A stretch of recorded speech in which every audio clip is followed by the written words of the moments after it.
historia hau pixkate errepasatuaz, eta ontzen ebilen bueltak emoten.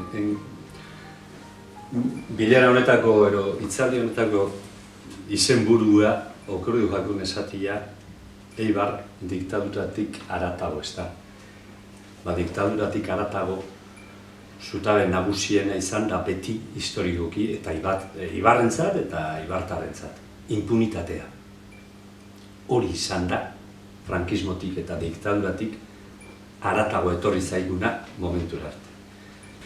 Ota 19an, Franco, lehenengoko lege nagusien egin zebana, izan zen erantzunkizun politikoen legea.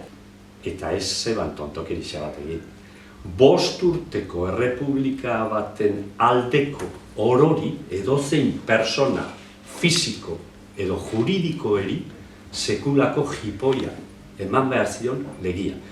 Inori 77an, 38 urte pasa ondoren, eta sasi demokrazia honetan sartu ginenian, inori 77an ez zaion okurritu. Demokrazia ezarrita gero, ekainetik aurrera, lehendabiziko hauteskunde demokratikoa, inori ez zitzaion okurritu lege berdin bat egitea kolpe militarrari buruz eta diktadurari buruz erantzunkizunak eskatzeko. Zergatik, garbi dago, trantsizioaren eraginez.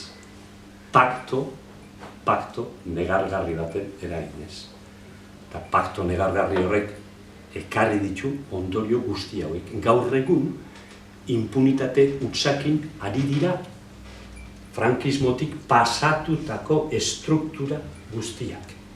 Trantsizio hori ondo aztertzen hasi baino, zeren oraindik informazio asko falta zaigulako, eta batzuk esaten dute, baina ez zegoen besterik, ruido de sables, berriz aldaketa, berriz involuzio bat.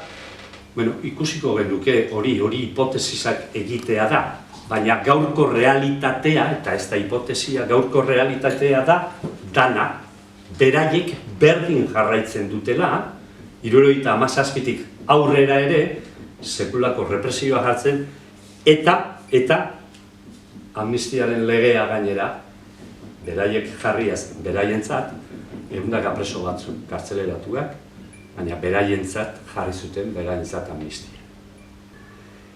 Baina ez da lehendabiziko amnistia lege hori. Bigarrena da, eta lehendabizikoa, 19 da frankistek egin zuen amnistiaren legea. 5 urtetan egindako astakeri guztia, Ibarren bebai, eta Ibarren kristonak egin zituen, 5 urtetan egindako astakeri guztiak, por ley. 38 urtetara, 77an, por ley. Egia guztia jakin beharra daukagu, baina egia guztia jakitzearekin bakarrik ondo dago, historian zehar, errelatoa gutxienez guk egin ezagun, ez dezatela egin errelatoa Madrileko Akademia dela Historiak eta horiek. Baina egia guztia jakin eta gero, batzuk pentsatzen dugu justiziare egin beharra dagoela. Badirudi, azkenengo 35 urte hauetan, 77tik ona, halako amnesia edo anestesia bat egoneteran, ez da. Ez dugulako asko mugitu, hemen 100.000 biktima, frankismoaren biktimen duintasunik eskatzen ez gara ezertan ibili. Hemen torturatuak egon dirala 1000-ak badakigu, kartzeleratuak 1000-ak badakigu.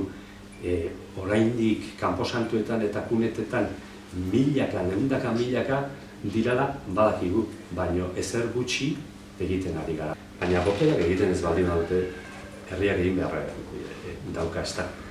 Hortik hasi ginen, eta badirudi, 5 urte hauetan gutxienez, frankismoaren impunitate hori plazaratzeko balio izan dabela, ez da.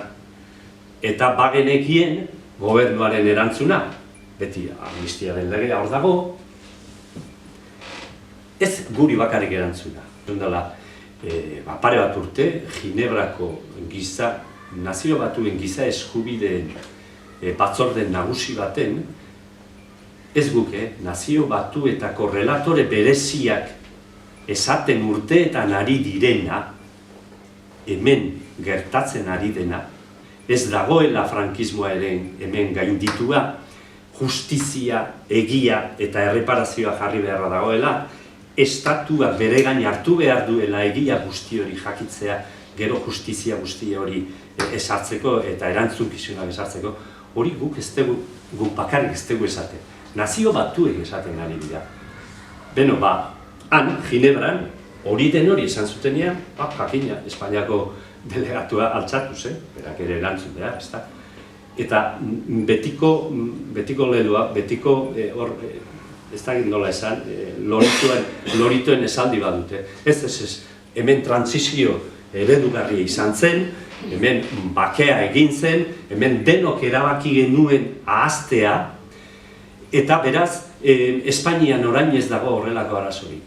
Emakume hori, emakumea zen Espainiako delegatua, han, kolorerik ere zitzaion atera, bako bezurik esateko, eta gero erantzunak izan zituen, ez gure aldetik, beste delegatu internazionalak ere esan zituen. Helburua hemen eta hemengo epaitegietan astakeri guzti horiek, erantzunkizu guzti horiek aldarrikatzea eta aplikatzea. Badakigu hor borondate politikoa behar dela eta borondate politikoa hemen ez bakarrik Euskal Herrian, ez da? Estatu mailan gaude oraindik behintzat, txertatuak, beraz borondate politikoa Madriden ere beharko da. Urrengoko urrats bat edo urrengoko pauso bat proposatzen ari gara. Udaletxea beraiek kerelatzea, eta badute zergatik. Badute zergatik zeren ez dago udaletxe bat, ez dago herri bat hemen biktimarik ez duena, frankismoaren biktimarik ez duena. Orduan, nahi dugu eta udaletxe batzuk eman dute baietza, Iruñakoak adibidez, eta Gasteizkoak adibidez, eman dute erantzuna eta baietza, eta erabaki dute frankismoaren aurkako, impunitatearen aurkako kerelak jartzea. Kerela hau sistema baten kontrako kerela da. Eta 40 urteko sistema baten kontrako kerela da. Beraz, horrelako kerela baten lekukotasunak beharrezkoak dira. Eta testimonio hori lortzeko, nire ustez, udaletxe bakoitzak deia egiten baldin badio bere bizilagunei esaten bera instituzio moduan jartzen dela impunitatearen aurka eta bere biztanlegoaren edo biktimen aldeko horrelako lan bat eginaz, pentsatzen dugu horrek indar asko emango diola impunitatearen aurkako borrokari.